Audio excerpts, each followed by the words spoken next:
আপনারা প্রবাসীরা কি বলতে পারবেন যে দেশের জন্য এটা করছি, একটা সেতু করছি, একটা মসজিদ করছি, একটা রাস্তা করছি?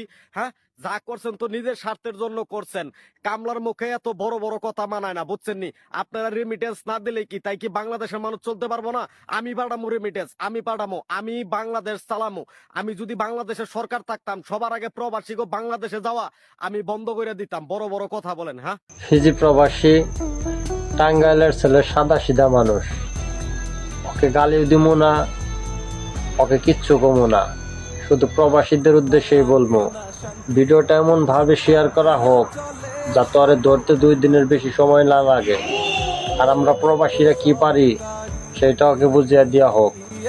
ওরে জেলে না, ওরে পাবলিকের ধুলাই দিয়া সারা জীবনের মতন পঙ্গু করে দেওয়া হোক, যাতে ওর স্বামী স্ত্রীর মিলনটা পর্যন্ত না করতে পারে। এটাই আবদার রইল আমার প্রবাসী ভাইদের কাছে।